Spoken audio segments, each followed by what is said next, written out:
la benvinguda amb aquesta conferència d'avui, que la presenta Gemma Cánovas.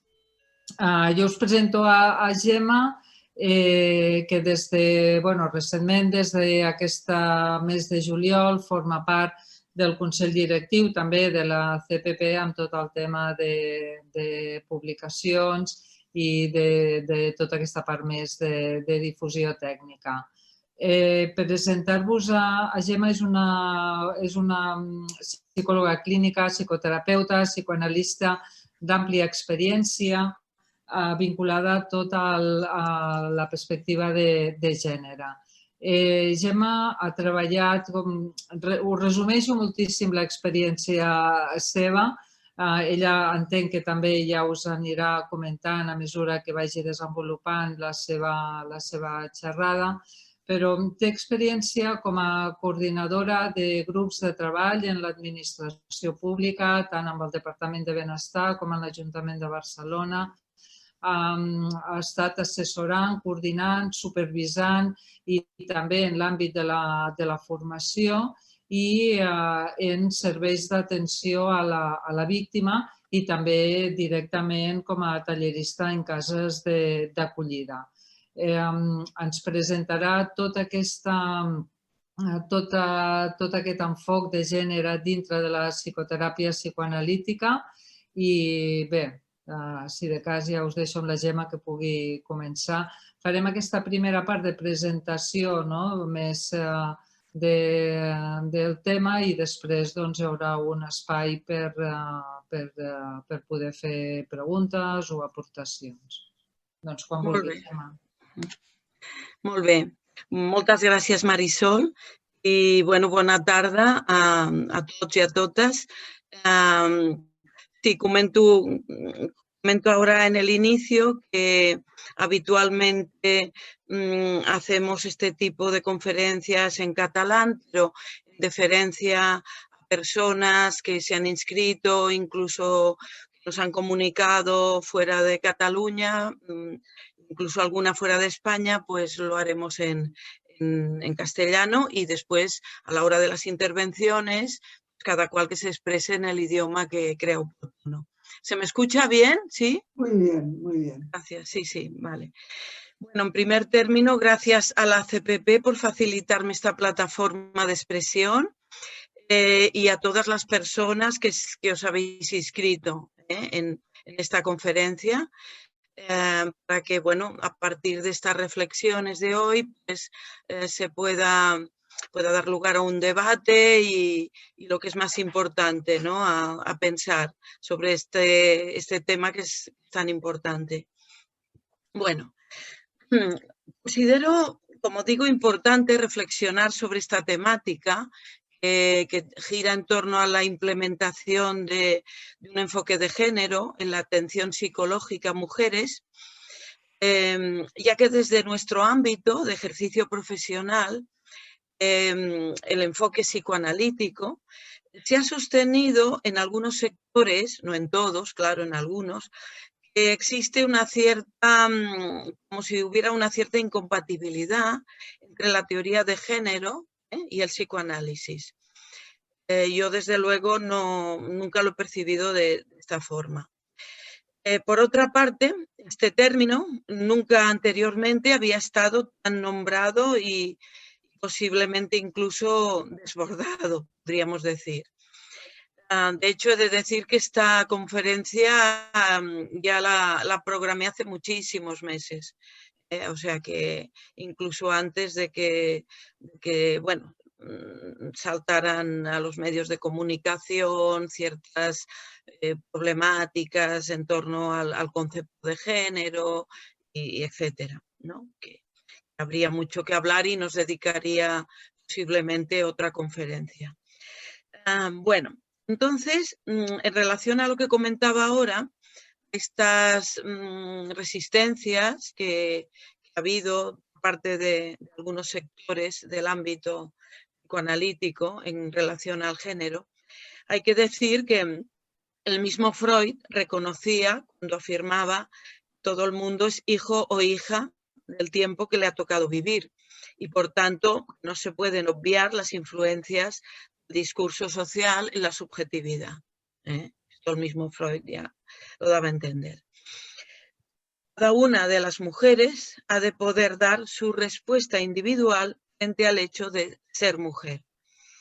Pero su subjetividad, la nuestra, mía, yo también soy mujer, está influida no solo por las experiencias infantiles o de adolescencia, su recorrido vital posterior, sino además por códigos culturales cambiantes de acuerdo a cada época histórica y además se van transmitiendo. Que esta es la parte también interesante, ¿no?, de la temática, la cuestión de la transmisión a nivel generacional. Trataré de plantear algunas ideas en base a mi experiencia de atención psicológica a mujeres en diferentes ámbitos, especialmente también en el área de la violencia de género, ciñéndome al concepto de género que alude a la influencia de expectativas socioculturales asociadas a la identidad sexual, especialmente las que señalan las diferencias que pueden o podrían limitar el desarrollo de la personalidad. Y como digo, dentro de mis áreas de trabajo y en las que yo puedo hablar más por mi experiencia, lógicamente.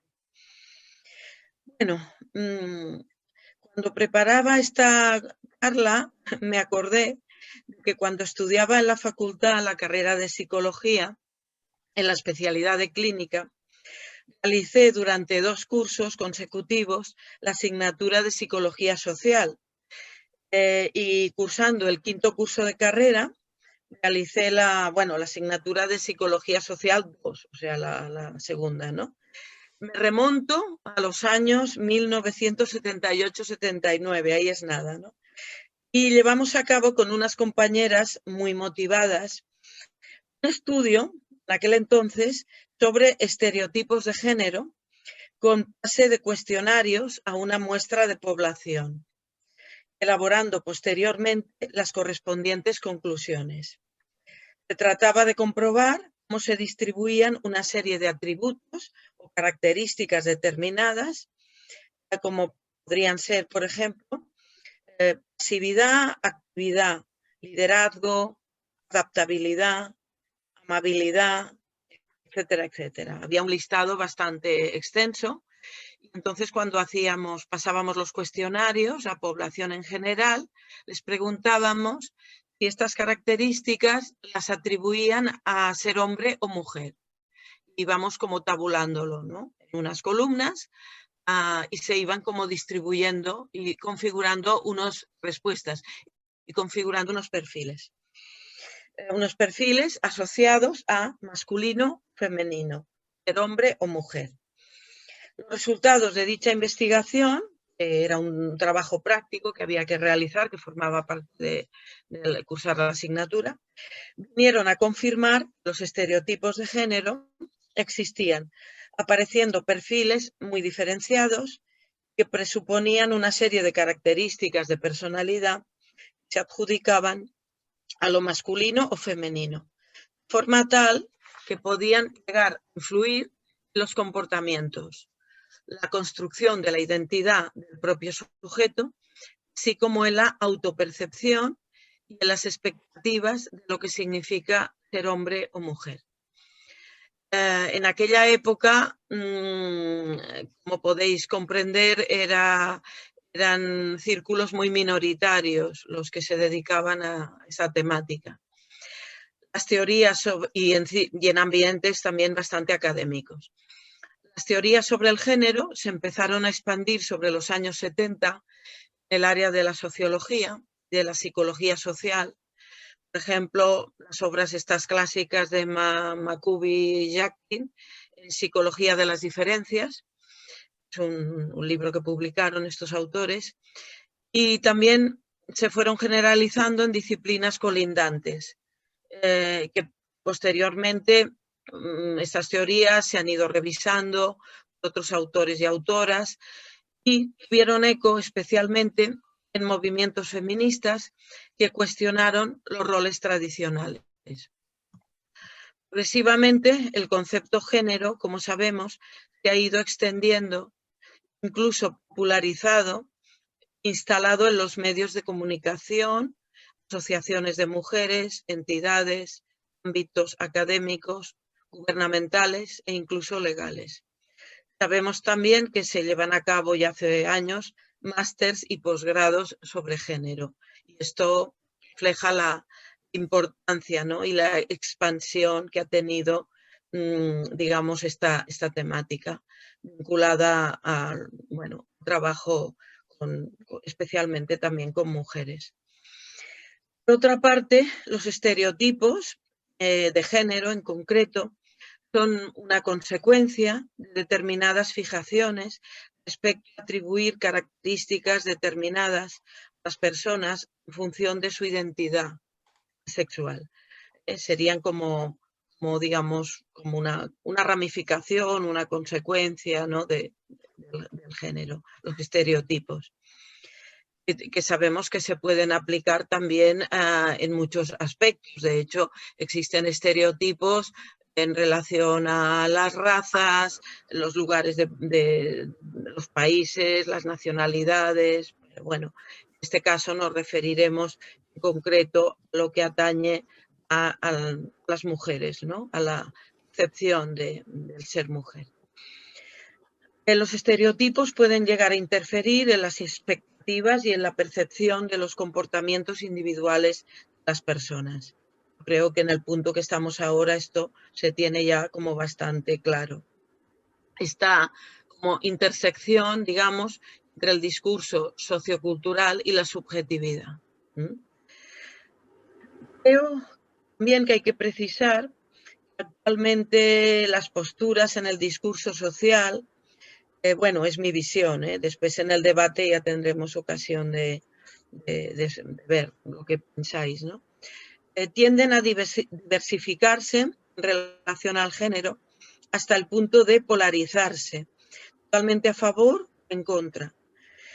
Desde esta exposición de hoy trataré de señalar, intentaré por lo menos señalar los matices entre los extremos y transmitir desde mi experiencia profesional las ventajas de implementarlo en un determinado grado la atención psicológica, sin trasladarme hacia el terreno de que el género como concepto, es decir, como constructo teórico, abarque un todo en nuestro campo, con los riesgos que ello también puede implicar en el sentido de minimizar la historicidad particular y repetible de cada mujer.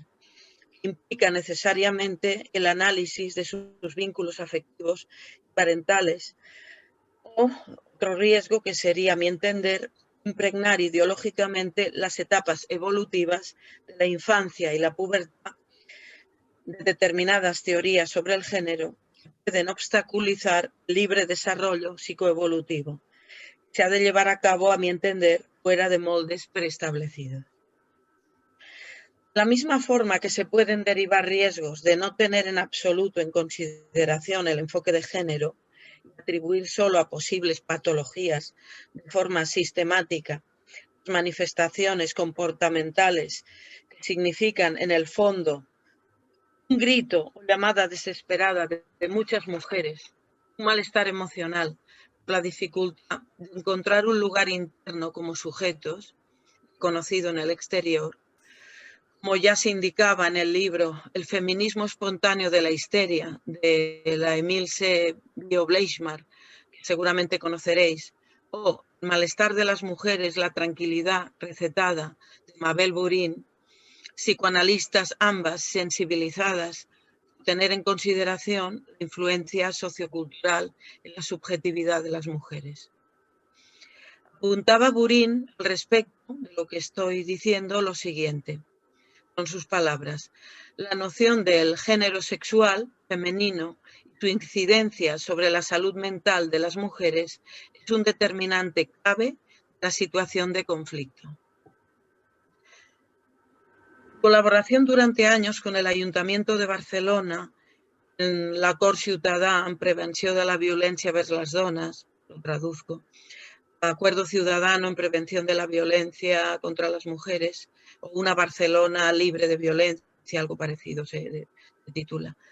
Partiendo charlas y talleres sobre la relación entre los estereotipos de género y la violencia machista, partió no únicamente de un plano teórico, sino en base a la labor práctica profesional durante años de atención a mujeres maltratadas en diferentes ámbitos y servicios. Esto creo que es importante también subrayarlo, porque toda profesional, no faltaría más, que tienen derecho a expresar sus teorías desde la filosofía, desde la antropología, desde sociología, pero creo que tenemos un bagaje extenso de atención práctica y directa a las mujeres, tenemos también una visión menorizada y muy afinada a estos aspectos.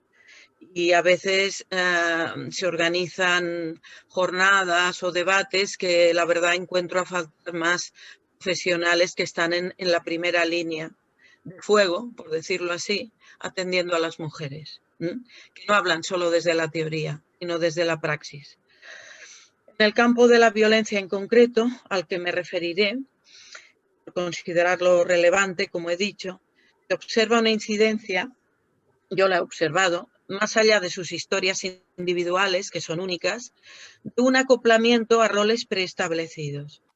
Incluso pudiendo haberlo heredado, pongo entre comillas heredado, procesos de identificación de las figuras próximas parentales, como podrían ser, por ejemplo, madres y abuelas, está atravesado por el discurso sociohistórico que ha situado a las mujeres en un lugar subsidiario respecto al colectivo masculino en cuanto a sujetos sociales. Bueno, entonces nos podemos preguntar, ¿qué puede o qué podría entenderse de implementar un enfoque de género en la atención individual en un contexto psicoterapéutico? Básicamente, y más allá del estilo de trabajo por parte de cada profesional, que sabemos que cada cual tenemos nuestro estilo más allá de las líneas, digamos, teóricas, metodológicas que hayamos elegido, partimos siempre en nuestro campo de centrar la atención del que se denomina caso por caso. La escucha flotante siempre ha de ser libre de prejuicios. No, déjame vivir. Ay, que se oía unas voces. La escucha flotante que siempre ha de ser libre de prejuicios, partiendo también del reconocimiento de la existencia de la dimensión inconsciente. O sea, yo ahora me refiero a lo que es la base, ¿no?, del trabajo y luego cómo implementar el enfoque de género. Partimos de esa base, tiene en cuenta, a partir de la escucha, como decía, flotante, lo que verbaliza cada persona, las mujeres que atendemos, que verbalizan. Prestar atención al tipo de demanda inicial no tiene por qué corresponderse siempre, posteriori, con una demanda latente, más profunda, quizás se revele más adelante. Al principio no lo sabremos. Tipo de malestar le ha conducido a consultar, saber escuchar, ¿no?, qué tipo de malestar, a qué tipo de malestar se refiere.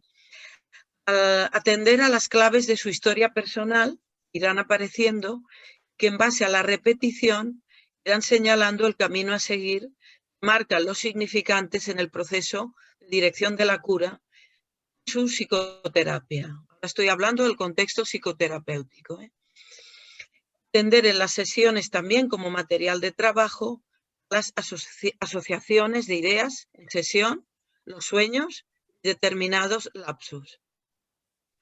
Y en dicho contexto, bajo mi punto de vista, no es incompatible, ni mucho menos, sino beneficioso, incluir en paralelo en esa escucha el prestar atención a los factores de orden sociocultural que han intervenido en sus posibles condicionamientos, que han obstaculizado bien el desarrollo de su potencial o se han convertido en un freno repetitivo que va en contradirección de que puedan fluir sus deseos como sujeto.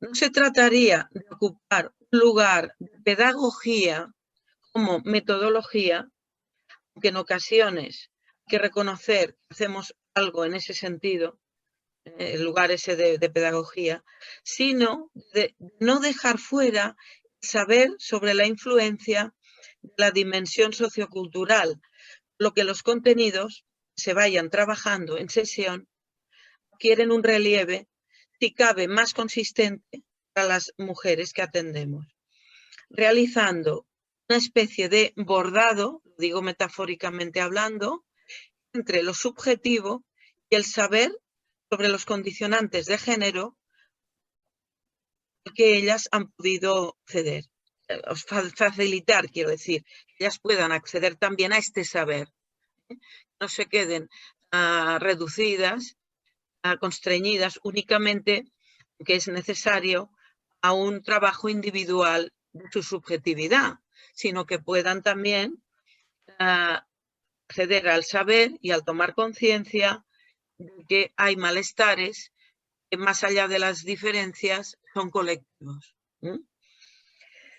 Bien, hay que reflexionar en relación a que los y las profesionales pueden no ser neutros, aunque lo pretendan, que también pueden estar condicionados por ese mismo discurso social o por una distorsión teórica que minimiza o forcluye determinados factores.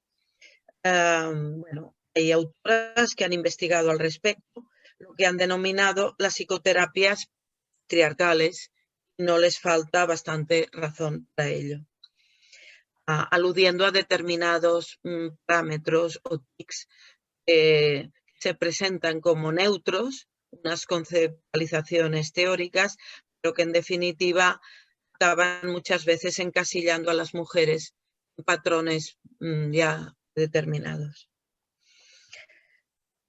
Y ello hay que también tenerlo en consideración. Pero ese peligro también puede darse en diversos enfoques metodológicos. No solamente ha ocurrido o puede ocurrir dentro del psicoanálisis. Si se antepone excesivamente el andamiaje teórico o ideológico, donde hay que priorizar la escucha en la relación transferencial. Cabe subrayar la condición sine qua non que las profesionales o profesionales se hayan analizado personalmente, realicen supervisiones cuando lo consideren, para tratar de disminuir riesgos de proyecciones en las personas que atienden, las mujeres, que sean contraproducentes. Esto parece una obviedad realmente, pero creo que conviene subrayarlo, porque en amplios sectores de la profesión realmente no tengo la impresión de que se subraye como realmente un requisito bastante imprescindible. Y lo es y mucho. Y ya no digamos para referirnos a la, no sé si me pasaré diciendo la palabra invasión, que están sufriendo las universidades, las facultades de psicología de unos años para acá, las que el psicoanálisis va quedando reducido a su mínima expresión. Y bueno, entonces pues da bastante que pensar también, ¿no? Bueno, sí, por ejemplo, me referiré de nuevo en concreto al área de la violencia de género, por algo se denomina así, mujeres que han padecido enormes agresiones psicológicas, que siempre es la base de la violencia machista, es la agresión psicológica, y además puede existir la física o no, han sido atendidas en ciertos dispositivos clínicos. Y se ha resaltado erróneamente en algunos foros profesionales y psicoanalíticos también, el denominado supuesto goce en determinados, ya digo, sectores que se consideraban muy puristas, ¿no? En que se discutían este tipo de casos. Y a mi entender, parece que no se tuvo en cuenta, o por lo menos de forma insuficiente, el contexto de la propia psicoterapia o psicoanálisis de las mujeres que se atendían, estos enganches emocionales con ese otro, el maltratador, parten también de un sustrato histórico. Por ejemplo, ha considerado durante siglos de cultura patriarcal a la mujer en posición de inferioridad, infantilizada, dependiente, dándose por supuesto que debía obediencia a un hombre, la pudiera completar, sostener, padre, marido, incluso hijo o pariente. Eso de algún modo tiene que ver con el género, que son experiencias vividas que configuran autopercepciones, modelos de comportamiento y afectan la subjetividad. O en otro ejemplo, cuando se indican erróneamente, y aún sigue pasando, psicoterapias de pareja, en las que se victimiza doblemente a la mujer que sufre malos tratos, encontrarse en una relación de desequilibrio evidente respecto a la pareja, al maltratador. Bueno, estos son ejemplos de la no neutralidad realmente, ¿no? Y ocurren consecuencias muy, muy negativas. Escuchar implica escuchar con mayúscula, lo que verbaliza la mujer, la persona que atendemos. Las que atendemos en consulta privada o en un servicio determinado, que puede ser enfocado a atención individual o grupal, con sus diferencias de encuadre y objetivos. Pero en un más allá, también considerar, como digo, los posibles condicionamientos sociales por el hecho de formar parte del colectivo de mujeres se han heredado o padecido. Voy a poner algunos ejemplos genéricos ilustrativos, de lo que dicen las mujeres. Una mujer explicaba en consulta que su padre siempre había deseado un hijo varón. Cuando ella nació, tardó en quererla ver, este señor. El concepto que él tenía de las mujeres iba unido a debilidad e inoperancia. Esto me lo transmitía la paciente, claro. A su mujer, o sea, la madre de mi paciente, era vista por ella, su hija, como una sombra en la casa debido a su posición de sometimiento respecto al marido. Fallaba siempre, no tomaba decisiones, no se cuidaba, trabajaba todo el día en la casa y cuidando a familiares. Entonces, claro, ella, la hija, no pudo encontrar contrapunto a esa visión desvalorizada que le transmitió la figura paterna y acarreó consecuencias psicológicas al punto de interrumpir su carrera de arquitectura, arrastrar durante años una baja autoestima, repercutió también en la crianza de sus hijos. Mujeres de mediana edad manifestaban en un grupo que yo coordinaba. Cuando tuvieron su primera regla, la primera frase que escucharon de sus propias madres fue: ya eres una mujer, cuidado. Un cuidado que daba miedo, siendo aún niñas ellas, en edad de jugar, o bien todos los tabús asociados que conocemos a la menstruación. No tocar plantas, no hacer mayonesa, el vino, también no sé qué pasaba con el vino, etcétera, etcétera. Y convirtieron en impura a la mujer menstruante. En principio es toda niña puber desde que tiene la regla. Esto, bueno, tiene que ver también con la construcción de la identidad, con la autopercepción, etcétera, y con el género. Atendiendo mujeres provenientes de culturas en que la posición de las mujeres es declaradamente de sometimiento hacia los hombres, se percibe con mucha claridad y frecuencia cómo ha afectado la forma desvalorizada de percibirse a sí mismas y las relaciones intersexos. Una mujer de etnia gitana que se había separado por recibir malos tratos de su pareja, con una hija de corta edad, me decía que no podía luchar contra el sistema machista de su clan. Ella decía era la oveja negra, siempre iba a pagar por ello. No le dejaban ver a su hija como castigo sus mismos padres y ex-suegros, bajo amenazas graves, incluso de agresión física, y se sentía muy culpable, posiblemente con un plus extra añadido que una mujer culturalmente occidentalizada no tendría en esa medida. Esta mujer yo la es un caso bastante reciente, o sea, tendrá como unos 6 meses que la atendí en un servicio público. Otras se lamentan de que sus madres no han podido transmitirles una caja de herramientas adecuada para posicionarse en la vida con seguridad, porque ellas mismas han estado carentes de ello por ser hijas de mujeres afectadas por determinados códigos sociales que las han infantilizado. Por ejemplo, no poder votar, resolver cuestiones legales o administrativas sin la firma de un marido.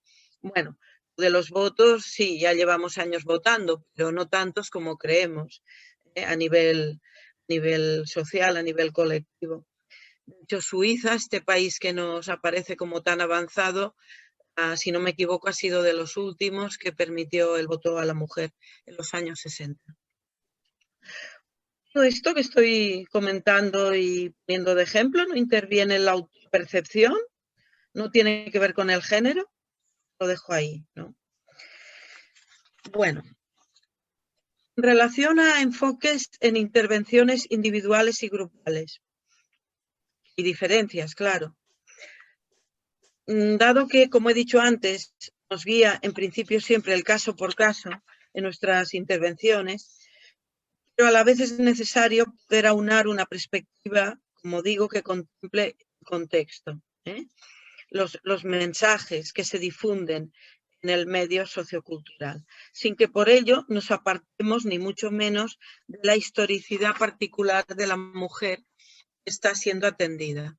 Ha de ser el eje de la atención psicológica, psicosocial o del proceso psicoterapéutico, dependiendo de cada contexto de intervención psicológica.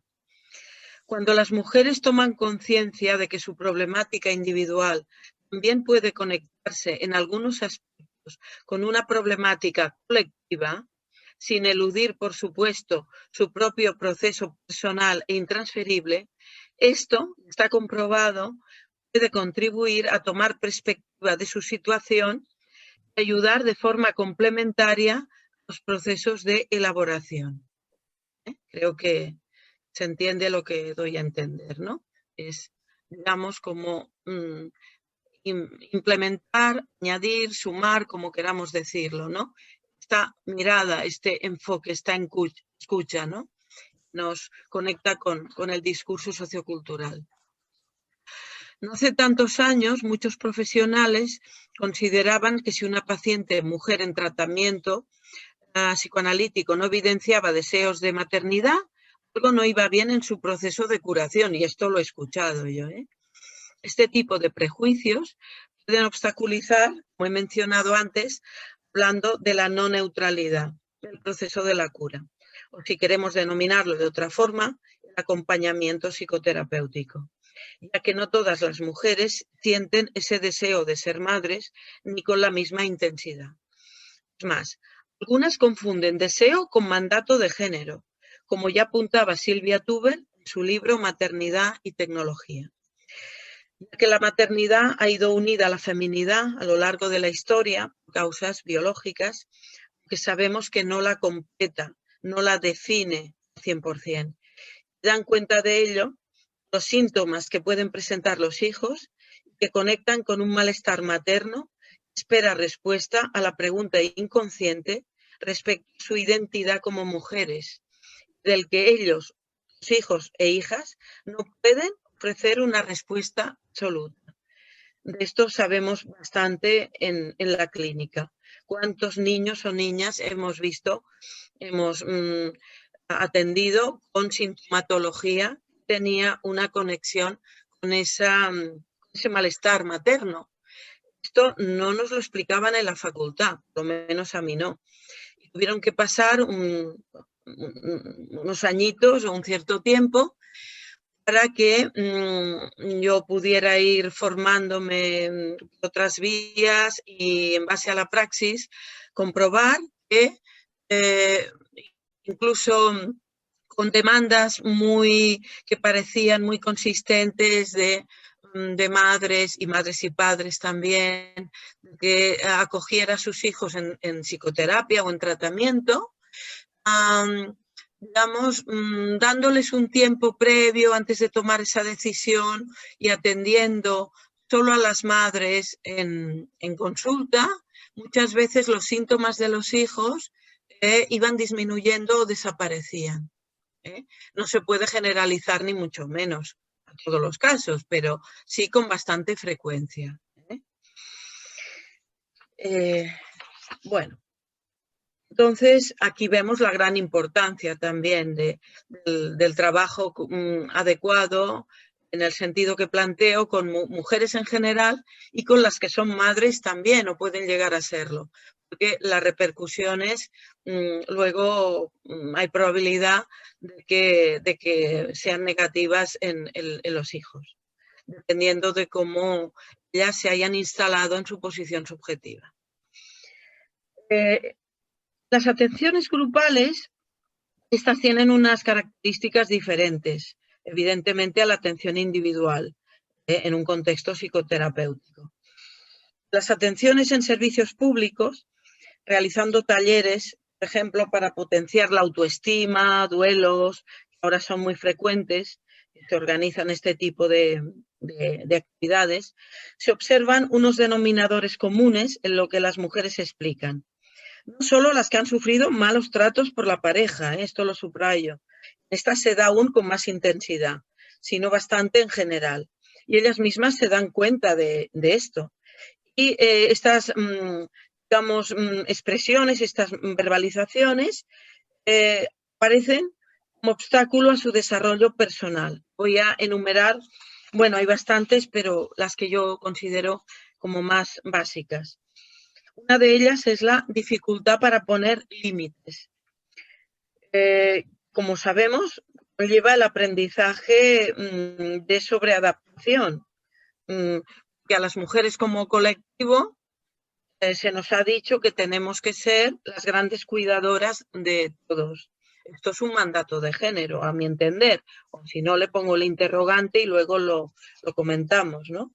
Y esto produce como consecuencia, de producir como consecuencia una dificultad para poner límites, para decir que no.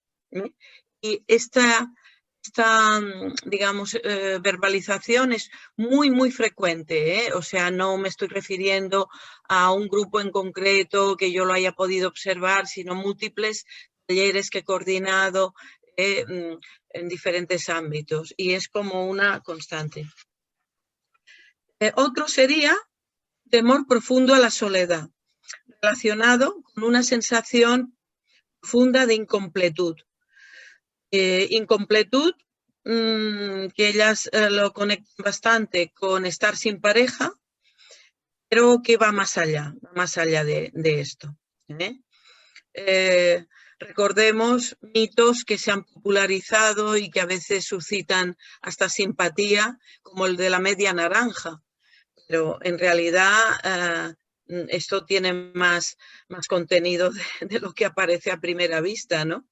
Realmente, debido a toda una herencia de siglos, las mujeres se las hizo sentir incompletas, ¿no? De esto ya me referiré ahora también un poco más adelante.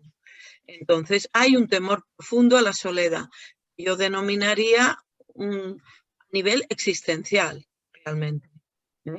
No solo se refiere a todo el proceso que pueda pasar una mujer de forma habitual cuando se separa, se divorcia, con todo lo que ello implica, porque evidentemente es un duelo.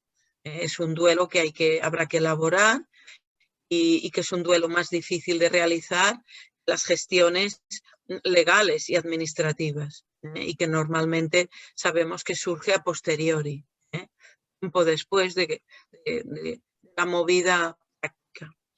Este temor profundo a la soledad va más lejos. Y luego habría otra constante, aparece con frecuencia, que serían las exigencias excesivas respecto a sí mismas en la vida cotidiana, en el sentido de cumplir un rol asignado que se espera de ellas.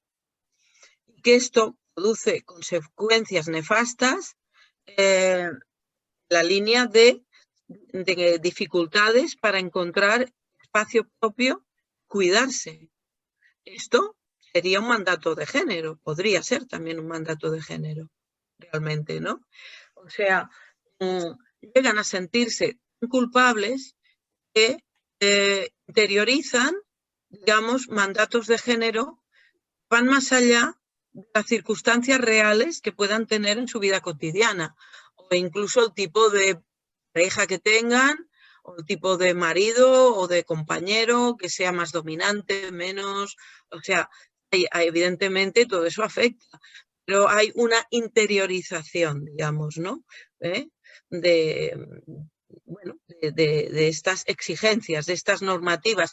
En términos psicoanalíticos lo podríamos traducir como un superior muy, muy exigente. Tanto que a veces se ha hablado de que las mujeres tienen un superior débil. Esto también habría que debatirlo, yo creo, según qué aspectos, pero a ese nivel yo lo que encuentro es una excesiva presión, autopresión y autoexigencia. Hay que reducirla, hay que irla, ¿no? Cuando las atendemos, tratar de que vaya aflojándose para que se puedan escuchar a sí mismas y otorgarse un lugar a sí mismas.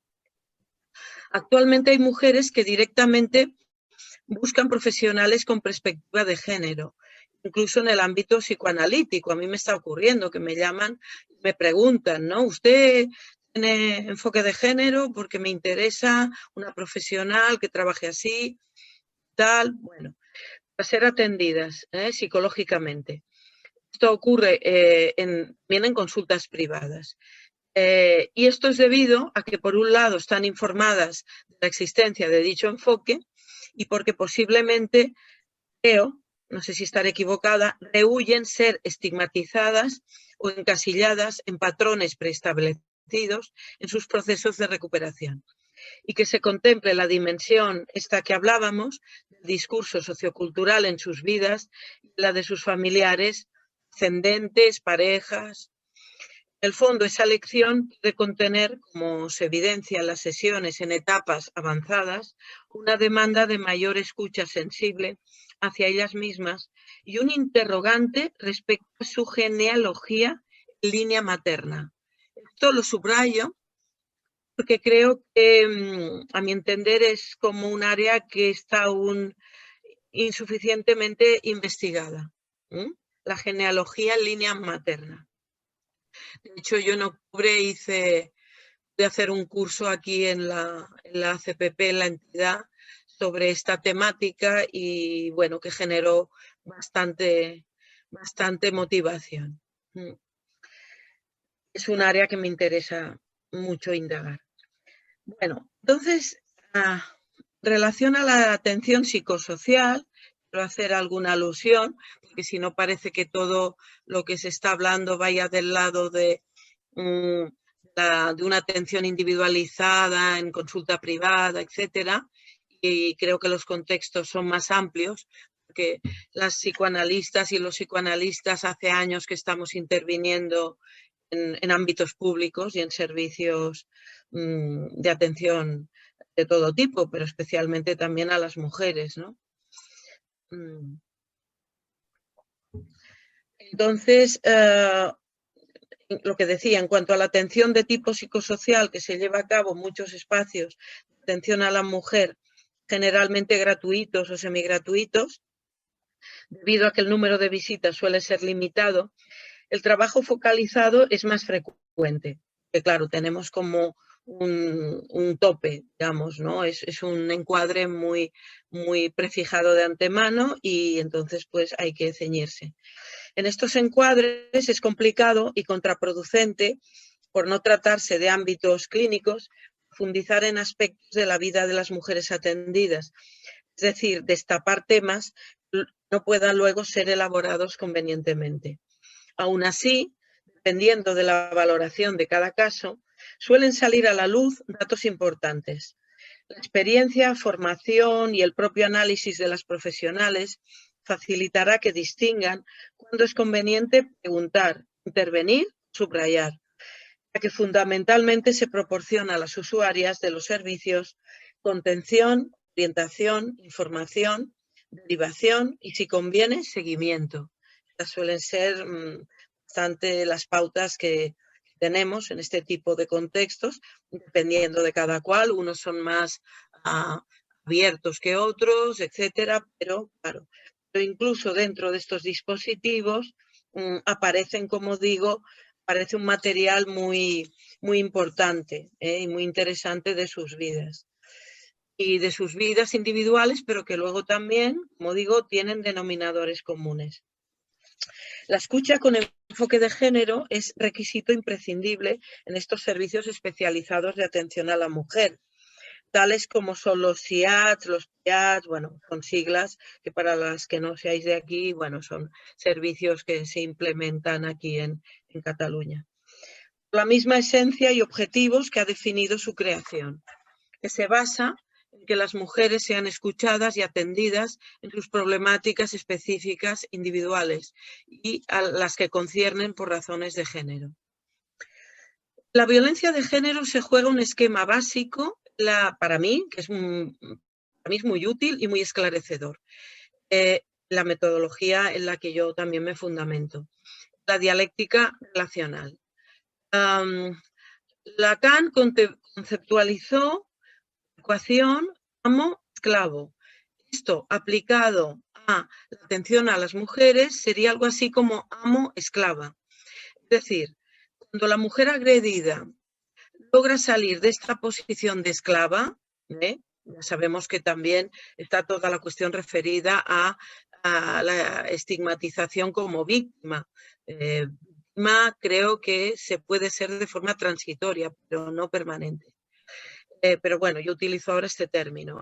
Cuando la mujer agredida logra salir de esta posición de esclava, el otro amo deja de tener sentido, ya que se fundamenta justamente en la posición de dominador.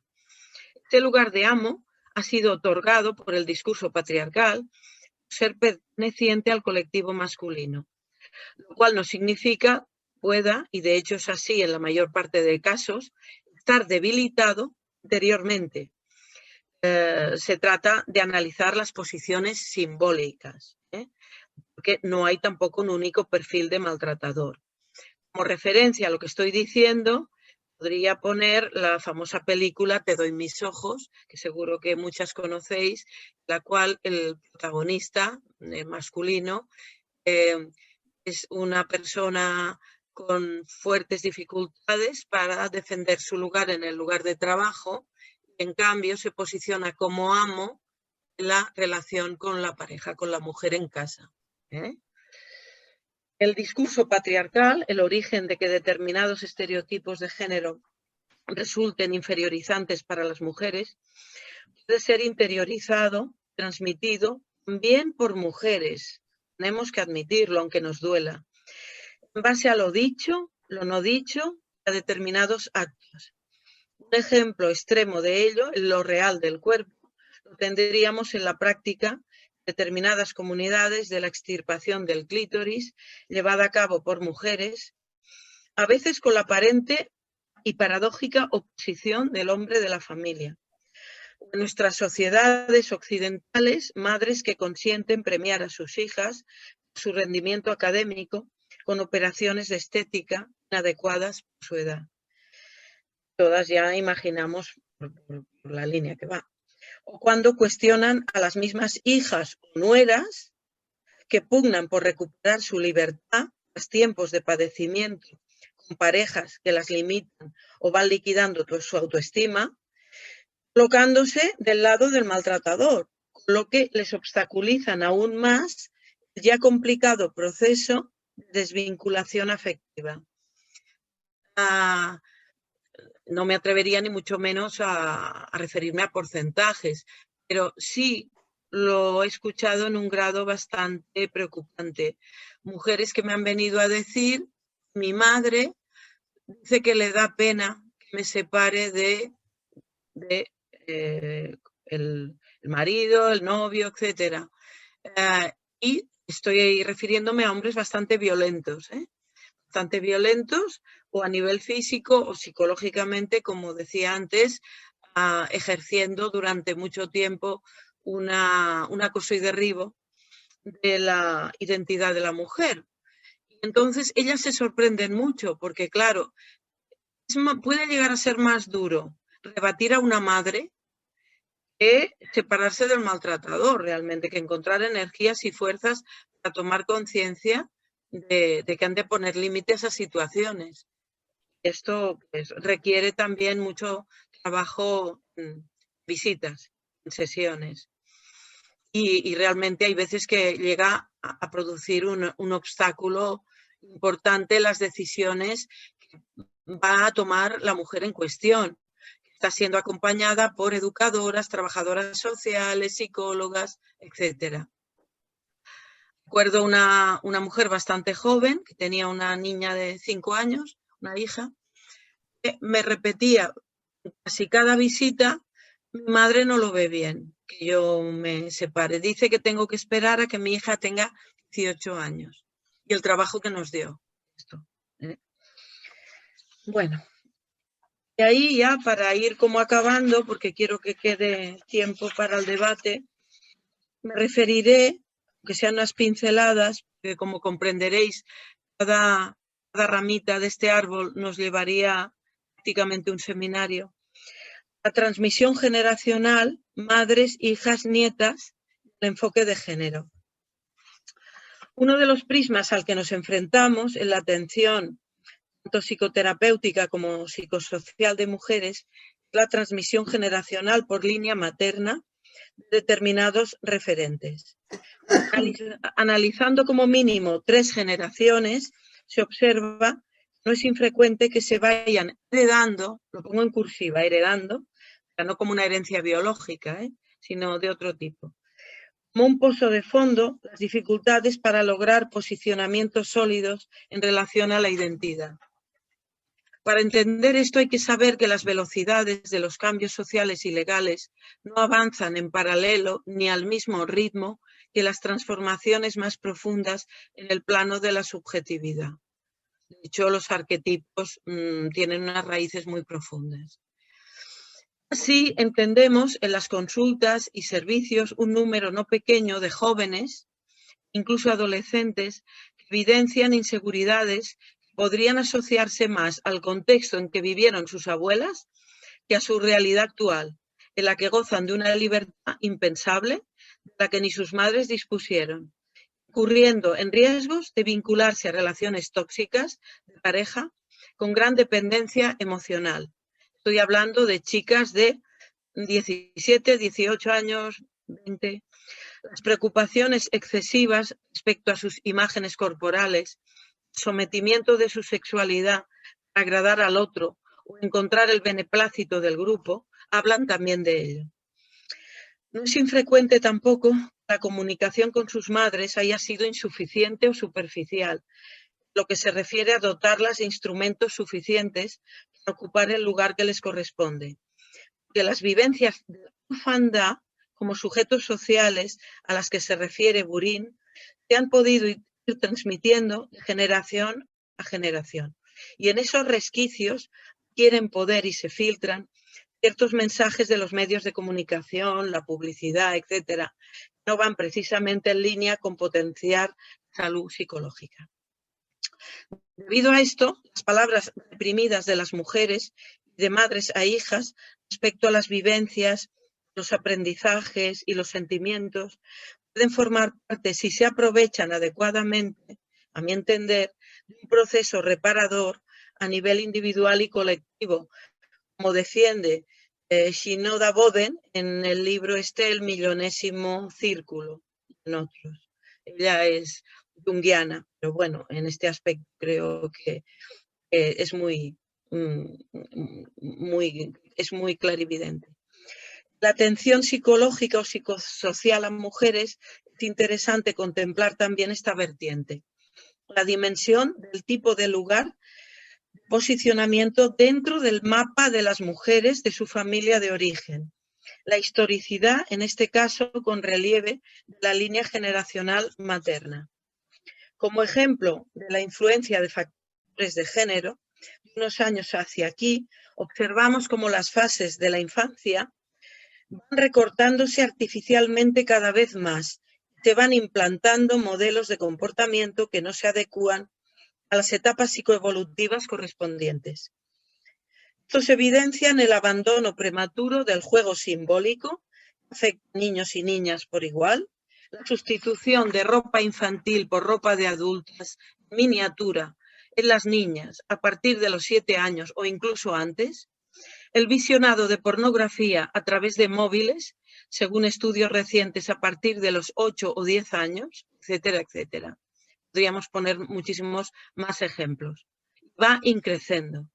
Esta es una situación que debería preocupar enormemente, en general, y a las instituciones, y que además repercute en ciertos aspectos con mayor intensidad, si cabe, en las niñas, que serán las mujeres del mañana. A nivel preventivo, se requieren medidas que limiten estas perversas promociones, que asesoren adecuadamente a las figuras parentales, especialmente a las madres, que muchas suelen estar desorientadas, confundiendo modernidad con normalidad sana. Hay que proteger, no sobreproteger a la infancia, como la infancia se merece, como etapa de la vida en que se están construyendo las bases de la identidad. Sabemos en psicología que saltar etapas conduce a la madurez precoz, con todas sus consecuencias negativas a posteriori. Bueno, no sé cómo he ido de tiempo, pero tenía más cosas para decir, pero por prudencia yo creo que no aquí para... Mila, ¿cómo lo ves lo del tiempo? Perfecto, Gemma. Bueno, hasta aquí la primera parte de la conferencia. Ahora podéis intervenir vosotras. Podéis pedir el turno de palabra o a través del chat o levantando la mano también.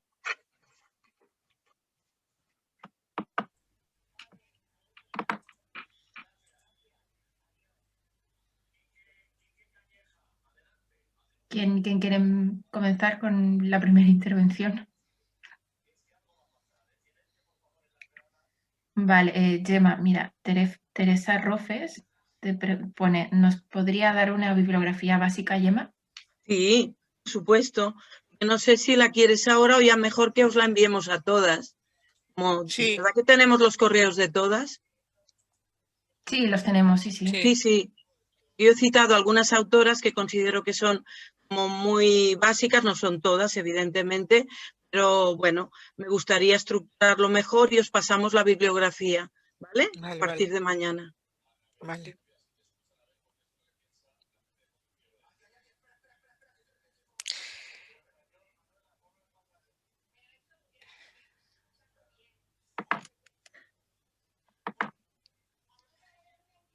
Bueno, son muchos puntos y claro, el objetivo era también invitar a la reflexión. Las reflexiones llevan tiempo. Eso ya lo sabemos, ¿no? Aunque sea para discrepar. Vale, Gemma. ¿Puedo hablar? Virginia Padilla. Ah, Neri, adelante. vale. No, es que no encuentro la manita para... Sí, no encuentro la aparece. manita. Bueno, he levantado la mano tal cual. Bueno. Perfecto. Y es que aquí tengo una pregunta pero escrita. No sé si vale, debo vale. responder a la que veo en pantalla o... Yo también levanto la mano, ¿eh? Como tú quieras, como tú quieras. Bueno, es que no quisiera saltarme un orden. Mila, ayúdame en eso porque... Sí. Vale, leemos primero la pregunta de Virginia Padilla. Pone, buenas tardes, con respecto a los roles de género en la infancia, ¿a qué edad se podría decir que se interiorizan? Bueno, para responder de forma muy resumida, porque esto nos llevaría mucho tiempo también, hay etapas, hay unas etapas psicoevolutivas que, bueno, tampoco con tenerlas en cuenta no creo que sea incompatible con un enfoque psicoanalítico, ¿no? Yo, por ejemplo, hacia los 3 años, más o menos, niños, niñas empiezan a ser conscientes de la diferencia sexual. Más o menos, aproximadamente. Luego vendría una etapa denominada de latencia, que se extendería aproximadamente también desde los 6 años, 7, hasta la pubertad o prepubertad, la etapa de latencia, la cual las pulsiones sexuales quedan como congeladas, que niños y niñas canalizan sus intereses hacia el estudio y el juego. a partir de la pubertad, adolescencia, hay otra vuelta de tuerca en relación a esta cuestión, ¿no? A las preguntas básicas en relación a qué significa, ¿no? Ser hombre, mujer, etcétera. Esto sería... Pero bueno, hay unas etapas. Vale, de acuerdo. Ahora es el turno de Neri. Vale. Bueno, muchas gracias, Gemma, por esta conferencia tan interesante. Quería destacar un aspecto que realmente es un cambio respecto a la época de hace unos años y ahora, en cuanto a la posición de que lo que tú te has referido, que hay algunas pacientes que cuando buscan terapeuta, te buscan en la medida en que saben que tú te dedicas a este tema, te interesa este tema, ¿no? Esto realmente es como una diferencia respecto a lo que nos decían antes, ¿no? En la formación de los psicoanalistas, que teníamos que ser completamente ocultos, ¿no? Como si pudiéramos ser neutrales, ¿no? en los temas, y que el paciente no tenía que saber nada de nosotros, ¿no? Y en el momento actual me parece que esto está cambiando y que tu posición precisamente lo pone de relieve, que cualquier paciente viene a buscarte sabiendo cosas de ti antes de conocerte directamente, es decir, pero sabiéndolo por las propias redes, ¿no? Porque tú pues has publicado cosas ¿no? que son conocidas sobre él. Y entonces esto me parece muy interesante porque cambia, ¿no? El contexto. Lo que dices, la neutralidad, el no saber nada de la otra persona, nada de la paciente, de la terapeuta, no es así. Y entonces ya se busca a alguien con quien una piensa que va a coincidir en cosas o que la puede ayudar en la medida en que ella desea, ¿no? Determinadas evoluciones para librarse de determinadas cosas. Esto a mí me parece que es muy interesante porque es como ya estar en otro momento en el que figura que había que no saber nada del analista. Incluso yo recuerdo cuando nos decían que era igual, cuando había que derivar un paciente, como si fuera igual si lo derivabas a un hombre o a una mujer, como si esto es igual, ¿no? Diríamos, no. Bueno, y en este caso, pues me parece que es interesante ver cómo esto ha evolucionado y las mujeres buscan mujeres comprometidas con este cambio de perspectiva, ¿no? Totalmente de acuerdo, Neri. Y bueno, que buscan ese otro tipo de escucha también. Claro, esto implica, ¿no? El que se tengan en cuenta estas otras dimensiones. Y a partir de ahí se empieza a establecer una relación transferencial, podemos decir, ya. Claro. Y luego ya se irá viendo cómo evoluciona, pero de entrada ya tiene que ver con la transferencia, ¿no? Sí. Lo que pensaba también que esto no habría que confundirlo con aquello que llamaba Balint de lo de la función apostólica, ¿no? Ah, no, claro. ¿no? Sí. Lo que tú decías, claro, ¿no? claro, pues eso sería un riesgo, claro. Exacto. Por eso he señalado antes que, claro, esto es delicado, ¿no? Porque a veces hay una tendencia a movernos en extremos y realmente, claro, este espacio de género considero que es importantísimo y necesario, pero en su debido lugar, ¿no? Sí. Y acotado también, porque si se desborda es apostolado esto. Exacto, sí. Claro. Sí. Vale, ahora... Me parece que había una pregunta sobre estereotipo, relación tóxica o algo así. Gemma, pero primero iba María Cristina primero. Vale. He levantado Y la mano antes. me lo indiques tú, sí. Creo que después voy yo, ¿eh? Sí. Bueno, si no, puedo esperar, ¿eh? Bueno, yo lo que en primer lugar quiero es agradecerte y agradecer a todos los profesionales que os dedicáis a tratar a las personas, en este caso a las mujeres que sufren de violencia y de agresiones, bueno, muchas de gran calibre, ¿no? Incluso, bueno, muerte. Es decir, para mí sois héroes o heroínas, y lo digo en serio, o sea, porque es como, para mí es como que es entrar en un campo de guerra, ¿no? En un campo en el cual hay mucha violencia y tener que ver cómo rescatar a los heridos, a las heridas, ¿no? Y acompañar en un proceso para su recuperación. Y yo siempre he pensado que yo creo que no sería capaz, que sufriría mucho, que no sé si podría realmente resistirlo y elaborar tanto sufrimiento, a pesar de que en nuestro oficio estamos siempre con el sufrimiento. Pero cuando hay violencia y agresión, lo que yo me pregunto es el hecho de que quizás es por mi manera de concebir lo que es un proceso, un tratamiento, que como que para poder realmente hacernos cargo de lo que el otro está sintiendo, de alguna forma hay que hacer un test o una cata o poderlo sentir en algún grado, en el que sea, para poder realmente conocer cuál es el tipo de emoción.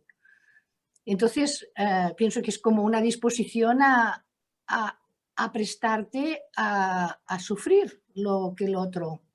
Esto por una parte.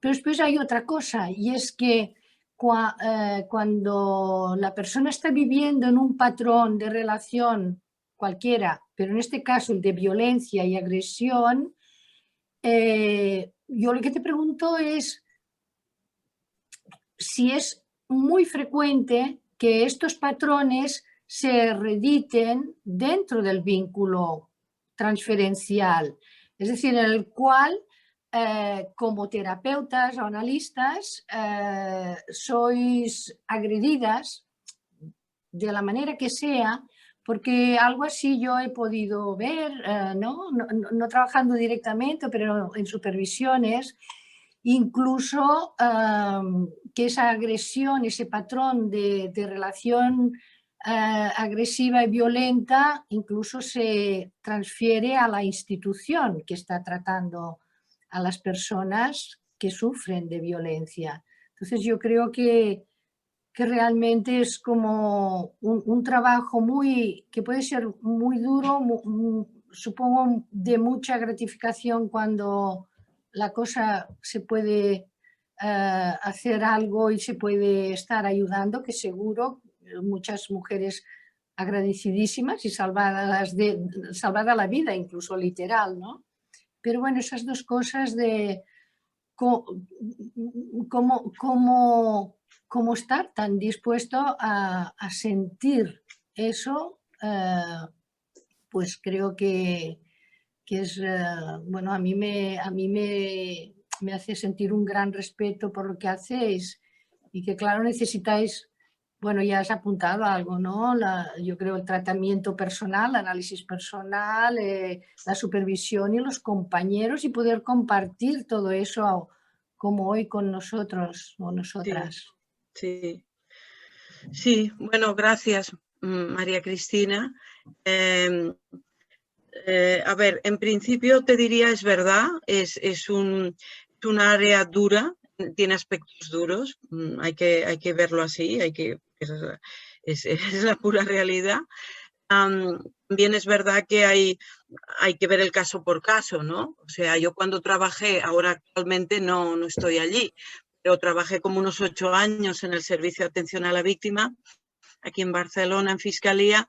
Claro, a ver, allí las mujeres que atendíamos, éramos varias psicólogas, todas tenían agresiones físicas y venían ya con denuncias ya hechas. En cambio, en otros tipos de servicios, por ejemplo, el Institut Català de las Dones, aquí he estado, actualmente no, pero ahora me dedico más a talleres, formación, etcétera, pero estuve también 5 años. Servei d'atenció psicològica, eran más un perfil de mujeres maltratadas psicológicamente. ¿Me explico? sea, que también es fuerte, también es duro, pero quiero decir que dependiendo de la institución o del servicio, hay más un tipo de mujeres agredidas u otros. En las casas de acogida, que por ejemplo hace años yo iba acompañada de una ginecóloga a hacer talleres porque les hacíamos todo, unos trabajos preventivos a nivel psicológico y sexual y tal. Bueno, eran casos pues muy graves, por eso estaban en las casas de acogida.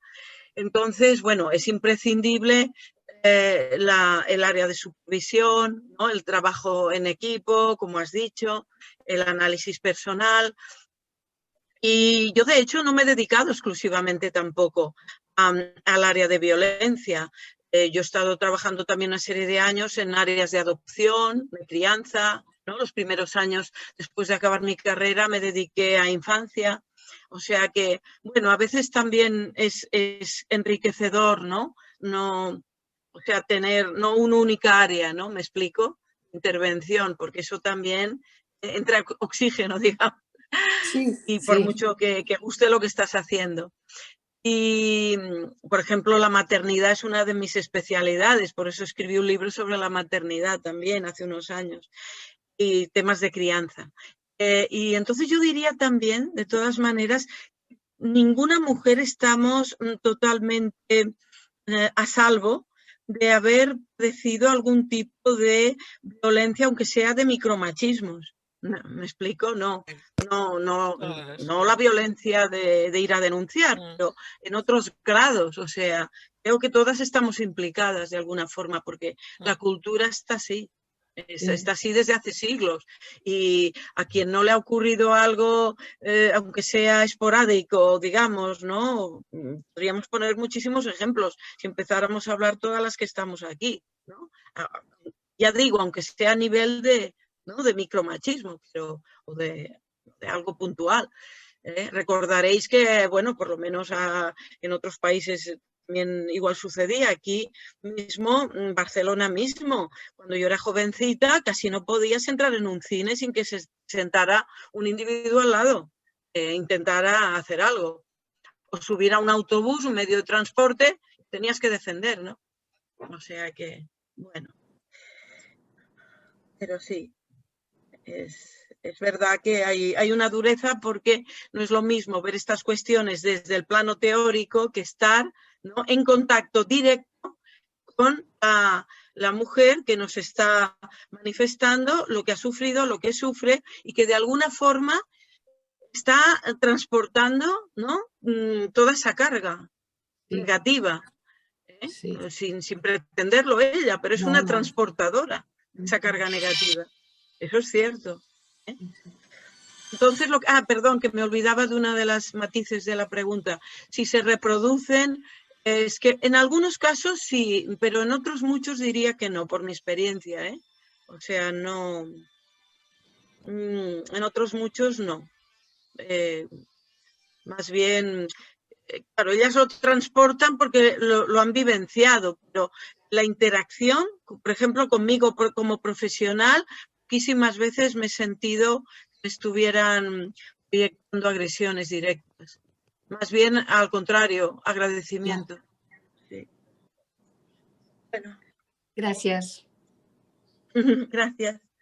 Vale, ahora es el turno de Paloma, que ha pedido antes el turno. Vale. No sé, yo ahora voy a sacar un tema que quizá me diréis, bueno, estamos hablando del enfoque de género para mujeres, vale. Yo quería hablar también de una cosa que cuando la leí me puso muy contenta, que es el servicio que tiene el ayuntamiento para hombres, SAH, ¿no? Tiene un servicio para atender a hombres que tengan problemas de violencia, generalmente en relación con las mujeres, o simplemente ellos mismos, ¿no?, de dificultades fuertes para controlar sus impulsos, y que piden ayuda. O sea, no que son derivados exactamente porque han sido señalados como agresores, sino que ellos son conscientes de estas dificultades que tienen, que desearían de alguna manera superar, y que se dirigen a un servicio que les atiende en este sentido de manera individual o de manera grupal, ¿no? Y quería preguntarte si puedes explicar un poco más a fondo, si supongo que lo conoces, porque yo lo conozco muy superficialmente. Simplemente me hizo muchísima ilusión saber de la existencia de este servicio y que es una manera indirecta de trabajar lo mismo. Es decir, de intentar que las cosas se modifiquen y se modifiquen para mejor, apoyándose en los deseos de los propios agresores potenciales, digamos, ¿no? que se sienten mal. Y que esto también lo hemos dicho muchas veces, y las cosas tienen que cambiar también porque muchos de los hombres cambien de posición, digamos, ¿no?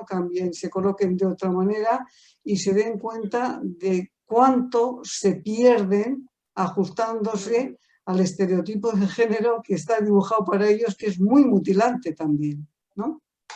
Sí, sí, sí. Gracias, Paloma. Sí, conozco este servicio ayuntamiento y de hecho en todas las veces que he tenido ocasión y me ha parecido oportuno, a través de las mujeres que atendía, cuando ellas me comunicaban evidentemente que ellos tenían alguna demanda, ¿no?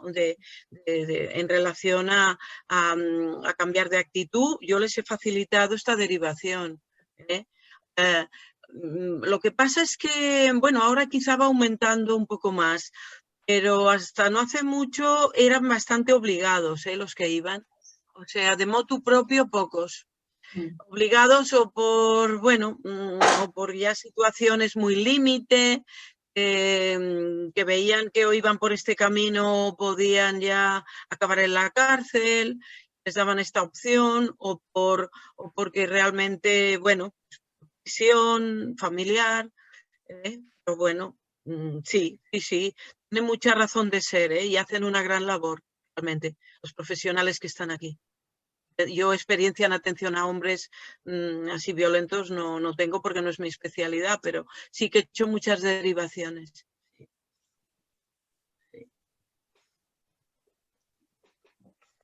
Vale, perfecto. Gemma, te leo algunos comentarios en el chat. Mira, Egle Casagrande pone: muchas gracias, Gemma, muy interesante, importante plantearnos la revisión de estereotipos. Después, Mirna Concha ha escrito: a mí me gustaría saber si pudieras profundizar respecto a ese concepto de relaciones tóxicas, que a veces parece un eufemismo para relaciones de maltrato, y también si podrías hablar de un poco de sacar a la mujer maltratada de la posición de víctima. He escuchado que se denominan supervivientes, pero me gustaría saber un poco su enfoque en el proceso de recuperación o de sanación al estar en una relación tóxica. Muy bien. Sí, no, es verdad que el término relación tóxica es como muy amplio, se ha generalizado bastante, pero en realidad yo creo que lo aprovechable de esta palabra, de esta definición, es lo que implicaría en relación a la especie de como adicción que se establece entre, ¿no?, la mujer que está implicada en este tipo de relación y el otro maltratador, ¿no? Es como una especie de adicción que se genera, una adicción insana, todo por un lado. Seguramente habréis oído hablar de estos paralelismos, se trazan a veces entre síndrome de Estocolmo, ¿no?, y la mujer que vive estas situaciones durante un tiempo mayor o menor, que llega a identificarse con el maltratador. Al igual que el secuestrado o secuestrada puede llegar a identificarse con la persona que lo ha secuestrado. Hay diferencias, pero hay ciertos paralelismos. Entonces, en relación a responder así sintéticamente a lo que me pregunta respecto a los procesos de recuperación, cada mujer es un mundo, pero en líneas generales la identidad ha quedado afectada, ha quedado dañada. Entonces, hay que ir haciendo un trabajo de reparación a ese nivel, digamos como de recuperación de su esencia. Cuando digo esencia me refiero a sus criterios, su capacidad para decidir la vida, para saber qué quiere, qué no quiere, porque es que como si esto hubiera quedado como congelado, no desaparecido, pero congelado. ¿Me explico? Entonces, el trabajo a realizar va en esa dirección. Entonces, pasa por diferentes fases, claro. La fase complicada inicial es la desvinculación afectiva, que muchas veces ellas creen que ya llegando a separarse en el plano real y resolviendo cuestiones prácticas ya tienen casi todo logrado, y no es así, que todo el trabajo emocional viene después. Es más costoso, digamos, y lleva más tiempo. Y claro, es como recuperarse a sí mismas, lo podría sintetizar así. Y esto afecta también el ejercicio de la maternidad. Hemos de pensar que muchas de estas mujeres son madres y les ha afectado en relación a la crianza también, ¿no? Bueno, ¿cuántas mujeres no han explicado que cuidaban a los hijos pero que se sentían robots? Que después, cuando ya se logran sentirse mucho mejor consigo mismas, disfrutan también de la maternidad. Esto es un ejemplo. Y bueno, entonces tiene que ver con toda esta cuestión, ¿no? De esta interiorización del otro dominador, ¿no? Por eso antes hablé de esa ecuación simbólica, ¿no? Amo esclava o amo víctima, si os parece mejor. Entonces, ellas han de ir desocupando ese lugar, pero no solo en el plano real y concreto, sino simbólico.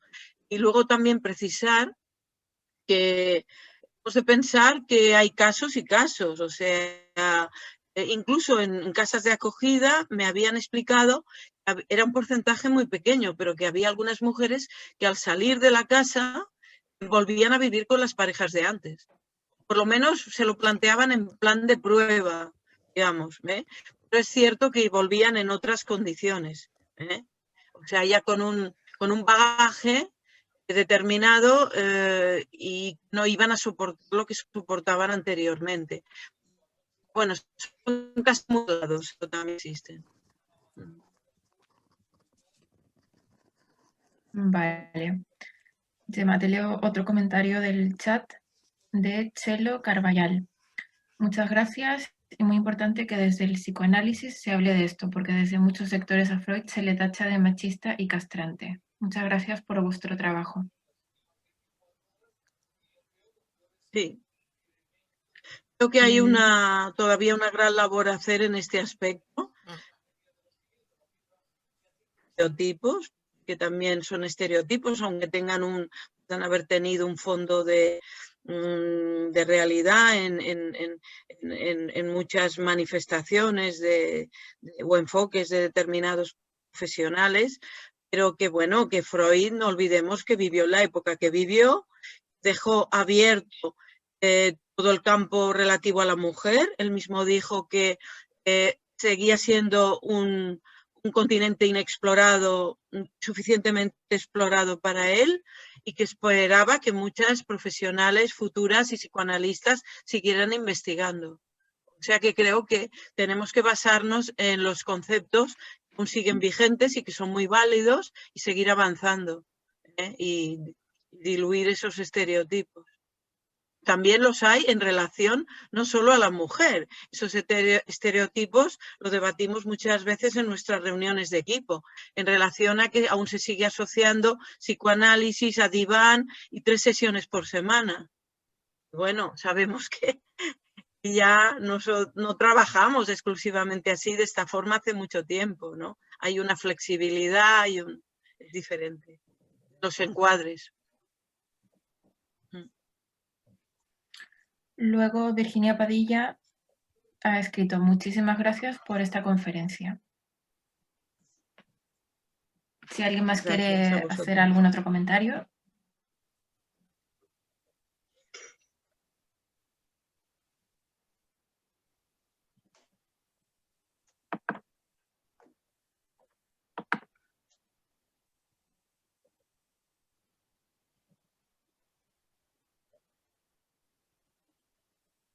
Y bueno, perdona, yo añado, ahora que no escucho ninguna pregunta, que me parece que ha quedado claro que hay un conjunto de psicoanalistas, mujeres muy sensibilizadas con esta temática, que ya pasaré la bibliografía, como he dicho, que muestran no solo en su práctica cotidiana atendiendo a mujeres, sino en diferentes ámbitos en los que se expresan, ya sea escribiendo en foros, a nivel institucional, que su quehacer es muy, muy válido y muy actual. O sea que creo que esto también hay que ponerlo de relieve, ¿no? Sí, yo pensaba, ¿puedo hablar? Sí, adelante, Neri. En relación a esto que decíais de las críticas a Freud, ¿no? O sea, el desprestigio del psicoanálisis en función de cosas que Freud ha dicho hace 100 años, ¿no? Digo, ¿a quién se le ocurre criticar a la física por lo que decían los físicos hace 100 años, ¿no? Digamos, en todas las ciencias hay una evolución y, por supuesto, por ejemplo, conceptos como los que él planteaba, como lo de la envidia del pene, ¿no? Por ejemplo, que la mujer, su problema venía que tenía envidia del pene, sin poder ver el aspecto, por ejemplo, de envidia de la fertilidad de la mujer, del embarazo, de la capacidad de concebir, de parir y de criar y al hijo, la envidia del hombre respecto a esta capacidad de la mujer. Esto él no se lo planteaba, pero hay muchos psicoanalistas posteriores que nos hemos dedicado a estas cosas, ¿no? Y entonces hay veces que esto se contesta fácil, ¿no? Como tú has dicho, decir, oye, lo que decía Freud hace 100 años, en ninguna ciencia harías una crítica de la ciencia actual refiriéndote a lo que decían los mismos científicos hace 100 años. Otra cosa es si hay algunos psicoanalistas que continúen repitiendo Freud como un texto sagrado, como si fuera actual, y aquí es lo que hay que poder diferenciar, ¿no? Exacto. Sí, sí. Exacto.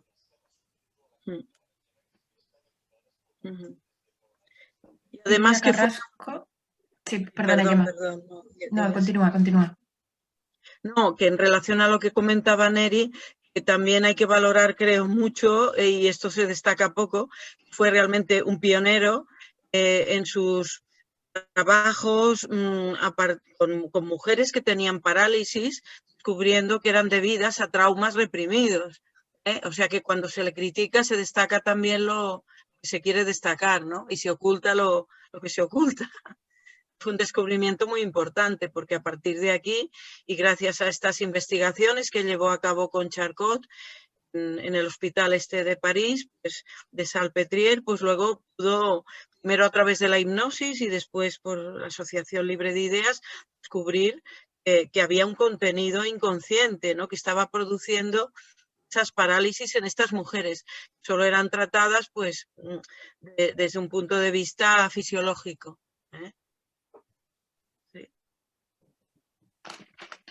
Gemma, mira, hay otro comentario de Silvia Carrasco. Muchas gracias por la conferencia muy clara y deberían escucharla muchas feministas.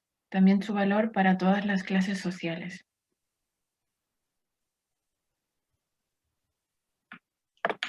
Sí, gracias, Silvia.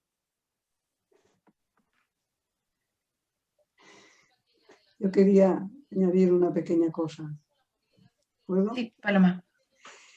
No, abundando en lo que hace un poquito comentaba Gemma y otras personas, hablando de estereotipos, también existe un estereotipo o muchos estereotipos referidos a la práctica psicoanalítica o lo que el psicoanálisis es o cómo trabajan los psicoanalistas, ¿no? Evidentemente hay gente que trabaja de manera más clásica, más ortodoxa, podemos decir, de una manera más estandarizada o más sistematizada, y hay, sin embargo, muchísimos psicoanalistas o personas como yo, por ejemplo, que no me considero psicoanalista, pero siempre he trabajado en esta línea, soy una psicoterapeuta, pero siempre en esta línea psicoanalista, gente que hemos trabajado en muy diversos servicios que son de asistencia o no, en servicios sociales, en centros de día, en talleres, etcétera, etcétera, ¿no? Que han puesto su saber, el saber también referente que procede del psicoanálisis, en juego en contextos y en situaciones muy diferentes de la asistencia clínica y que creo que han aportado muchísimas cosas a la evolución de los servicios sociales, de los servicios educativos, de los servicios todos los servicios de atención, por ejemplo, que ha mencionado Gemma, o en la Fiscalía, o en el Ayuntamiento, en la Generalitat, etcétera, etcétera, etcétera, ¿no?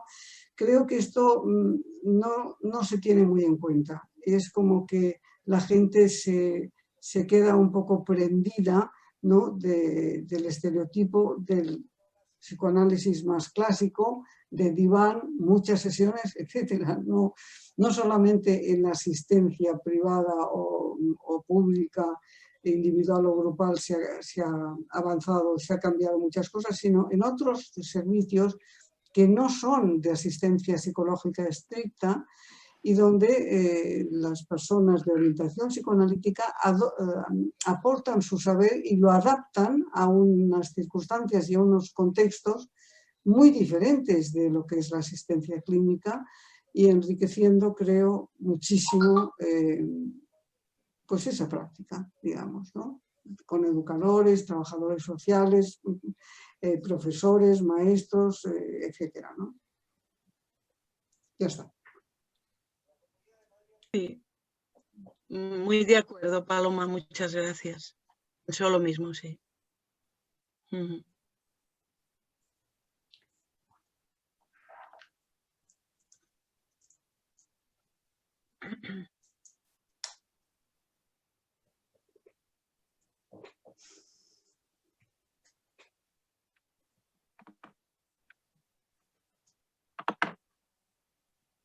Gemma, te leo otro comentario de Sí. Marga.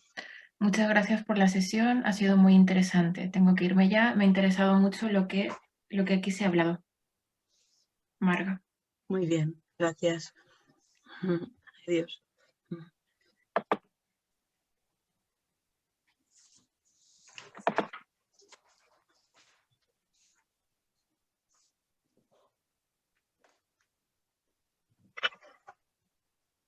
Si no hay palabras, añado algo que pensaba cuando hablabas del mandato de los cuidados, ¿no? O sea, de las mujeres como depositarias de este mandato, de los cuidados, pensaba en lo impresionante que es el hecho de la gran abundancia de mujeres en todas las profesiones que implican cuidados, ¿no?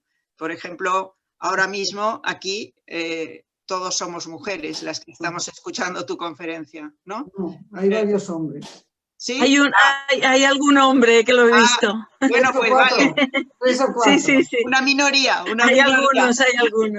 Una minoría selecta, una minoría selecta. Minoría bienvenida, muy bienvenida. Muy bienvenida, exactamente.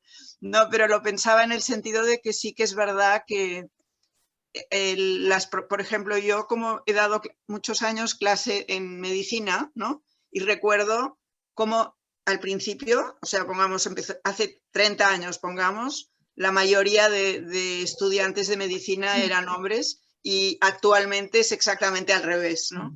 Y esto, bueno, un poco que, diríamos, a ver, lo que quería plantear es que no sé si es tan malo esto de que las mujeres, no sé si será por mandato o no mandato, pero que nos encontramos cómodas también haciendo estas profesiones, ¿no? Sí, es posible. Claro, es una cuestión que habría que matizar bastante, pienso. Porque evidentemente, claro, sin cuidados la humanidad ya no hubiera ni llegado hasta donde estamos ahora. El problema en relación a la salud, digamos, psicológica, cuando creo yo la balanza se desequilibra, ¿no? Y no me refiero al ámbito profesional, que esta es otra cuestión, ¿no? pero cuando las mujeres realizan dobles, triples jornadas, la laboral, la familiar, y yo digo, es que hay que hacer la conciliación, pero también con su espacio propio, no solo la famosa conciliación, ¿no? Espacio laboral y familiar, sino realmente, claro, cuando se pueden cuidar, ¿no? Proporcionarse espacios del grado que sea, del tamaño que sea para sí mismas. Entonces, cuando la balanza está muy desequilibrada es cuando surgen los problemas, claro. Problemas de estrés cronificado, emocionales, psicosomáticos, como lo que vemos en los servicios, las consultas. Pero, de hecho, cuidar en sí es algo positivo, no es que sea negativo, ¿no? Pero el desequilibrio es lo que produce luego problemas. Y esto últimamente ahora se está volviendo a hablar bastante a raíz de la situación sanitaria, justamente, ¿no? El tema del COVID, los confinamientos, cómo las mujeres están viviendo toda esta situación, cómo a muchas se les ha complicado. El teletrabajo en casa tiene ventajas, pero también puede traer problemas, toda esta cuestión. Y ya no digamos cuando además hay que estar al cuidado de niños, de ancianos que están en una situación vulnerable. Todo esto. Pero bueno, como elección profesional, bueno, es súper válida. Tiene que dedicarse quien sienta realmente la vocación, que hay profesiones que son eminentemente vocacionales o debieran de serlo, ¿no? Y las que implican cuidado a otros, pues el motor es la vocación, que si no apaga y vámonos, que dicen. Sí, sí.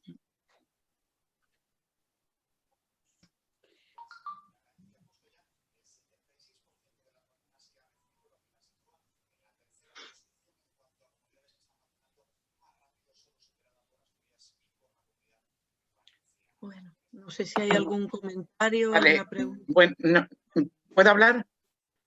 Yo os dejo ya. Sí. Sí. Muchas gracias. Muchas gracias. Muchas gracias. Primero, y hay una intriga. Imagino que para ti es un constante descubrimiento también los micromachismos, ¿no? Porque es lo oculto. Y ahí aprendemos de nosotras y también de nosotras y de vosotras. Sí, lo aparentemente oculto, diríamos, ¿no? Porque, eso es. Claro, se da como, muchas veces hay situaciones que se dan como, bueno, normalizadas, ¿no? De alguna forma. Y claro, tampoco se trata de caer en una obsesión continua con una lupa por la vida, porque esto sería un sinvivir, pero sí que es cierto que hay situaciones que se han generalizado, se han normalizado y no debiera de ser así, en muchos aspectos. Ejemplos yo creo que se podrían encontrar muchos. A veces me han llamado también para dar charlas sobre esto, ¿no? A ese nivel. Bueno, claro, determinadas actitudes por parte de ciertos hombres o incluso que reproducen las propias mujeres inconscientemente. También se pueden reproducir porque, claro, está instalado en la cultura. Pero yo tampoco no creo que sea conveniente caer a esos niveles ya que parecen un poco ya para mí ridículos. Pensar que si un señor nos abre la puerta, no la abre, ¿me entendéis? No va por ahí la cosa. Digamos, no, me refiero más allá. No.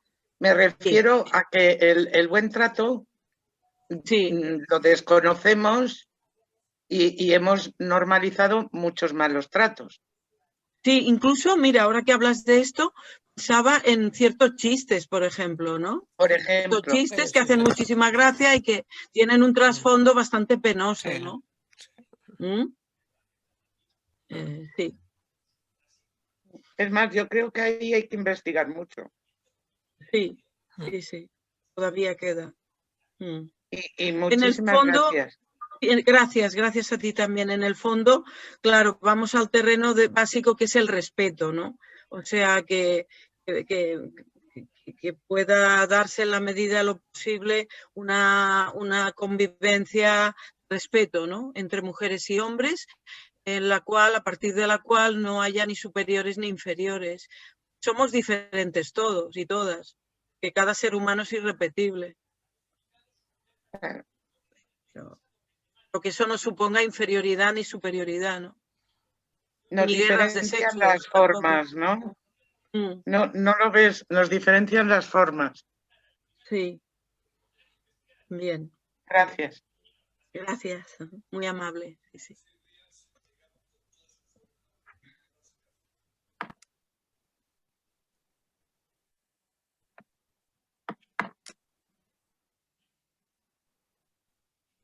No sé, si no hay palabras, añado algo más. O no ya se acaba el tiempo. ¿Se acaba el tiempo? Puedes comentar lo que quieras, Neri. Bueno, no, solo quería decir, cuando has mencionado lo del síndrome de Estocolmo, ¿no? Gemma, que me ha parecido muy interesante el recordar la diferencia de concepto de la identificación con el agresor, ¿no?, que sería ¿no?, el mecanismo de defensa en el fondo del síndrome de Estocolmo, que tiene, a veces la gente lo confunde. El síndrome, la identificación con el agresor, como la nombraba Anna Freud, que era como reproducir la conducta del agresor, no es esto. Yo hablo de la identificación con el agresor como la pensó Ferenczi, que es el autor del concepto, y que era como el niño que, o la niña, digamos, que se mete en la mente del agresor para poder entenderlo y protegerse de sus agresiones. Y entonces, lo digo en el sentido de que muchas veces me parece que las mujeres se produce la identificación con el agresor en el sentido de convertirse como en pequeños psiquiatras. O sea, igual que Ferenczi decía que el niño se convertía como en un pequeño psiquiatra que tenía que entender la patología del adulto agresor, y entonces esto le forzaba a esto de una madurez prematura, etc. Entonces yo creo que muchas veces las mujeres lo que hacen es pensar que con sus capacidades de entender lo que le está pasando al otro van a poder darle la vuelta a la situación, y por eso aguantan y aguantan y aguantan desde una sensación de que van a poder con el poder de su mente. Esperan cambios, siempre esperan cambios. Esperando la transformación esta que nunca llega. Exacto. Sí. Y a partir de ahí se van acoplando a esa demanda insaciable, que en el fondo es una demanda que no tiene fin, ¿no? Sí. O sea, un día será la comida que nos gusta y otro día será otro tema. Sí. Aunque ellas traten de ir como anticipándose, claro, el problema de fondo es otro. Entonces, es una trampa. Sí, claro. Sería algo que iría en esta línea que tú estás comentando. O sea, llegan a observar los mínimos detalles. O sea, te explican que la forma de abrir la puerta ya se imaginan cómo va a entrar él en casa. Claro. La forma ya incluso de abrir la puerta. Y piensan que esto de conocerlo tan a fondo les permitirá poderlo transformar. Y esta fantasía, diríamos, un poco omnipotente en realidad, ¿no?, es lo que las hace alargar demasiado la situación muchas veces, ¿no? Sí, sí. En relación también, evidentemente, a otros factores que eso nos llevaría mucho tiempo desarrollar, pero factores que tienen que ver con sus vivencias anteriores, por supuesto, con los modelos parentales que han tenido, los tipos de vínculos. Pero sí, y esto que acabas de decir me conecta con lo que he dicho antes, porque los esclavos también aprendían mucho a examinar a los amos. Exacto. Que en realidad, sí. Claro, los conocían muy bien. Claro. O sea, que arqueaban una ceja y así imaginaban por dónde iban a ir las cosas. Exacto. Sí, muy bien. Sí. Está muy bien esta apreciación que has hecho, sí.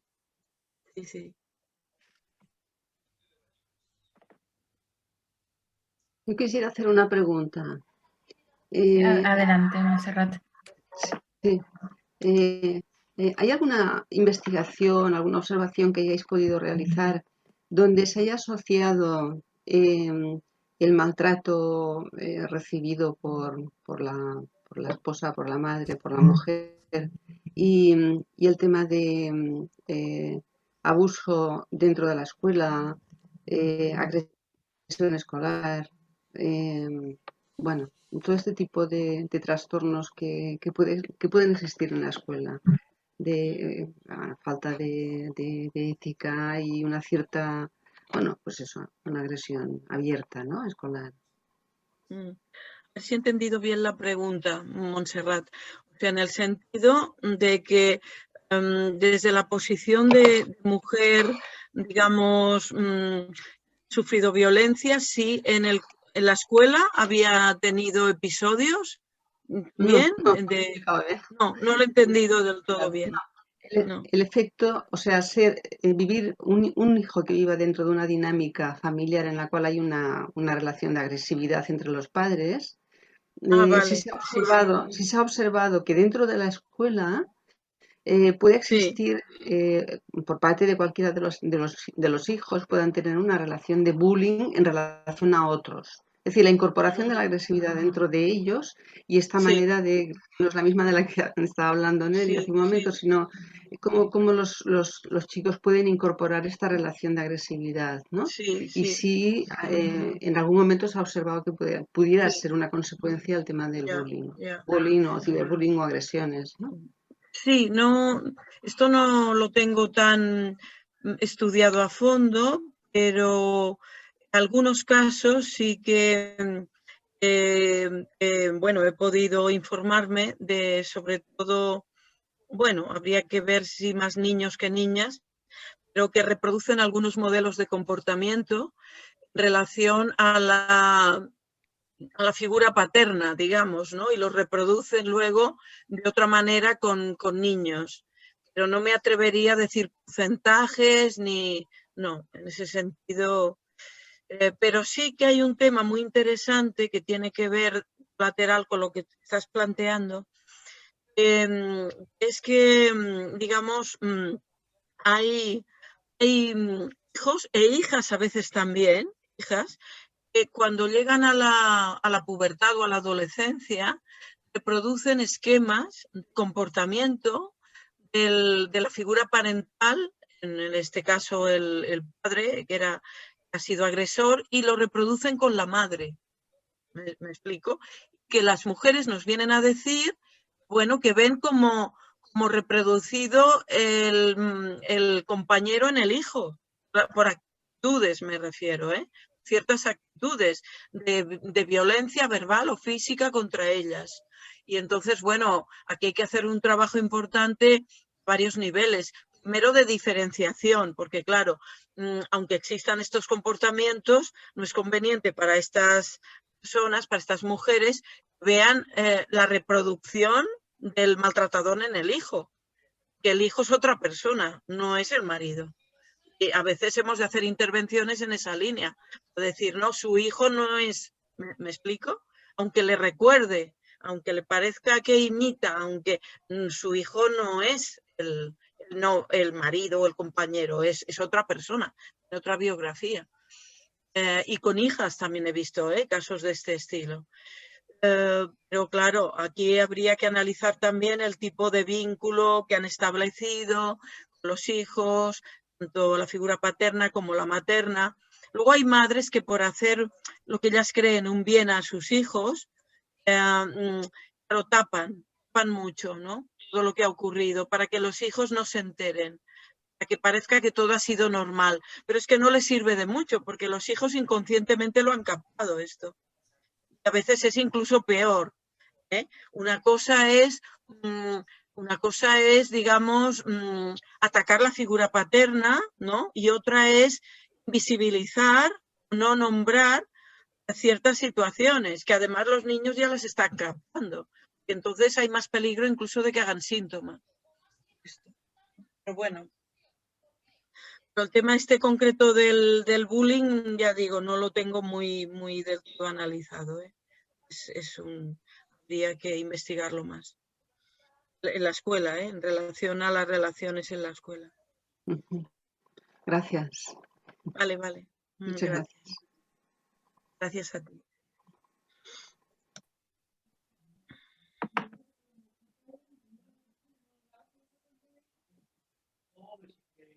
Si no hay más comentarios, podemos ir acabando la conferencia, si queréis. Si quieres, Gemma. Sí, si no hay más comentarios ni preguntas, yo ya pasaré la bibliografía, como he dicho, para que esté lo más completa posible. Y bueno, y me queda pues agradecer a todos y a todas la asistencia a esta charla y bueno, espero que haya sido de utilidad en algún aspecto. Moltes gràcies, Gemma. Gràcies, Marisol. Moltes gràcies a tu per estar aquí, per presentar-me i per l'entitat. M'acolleix també.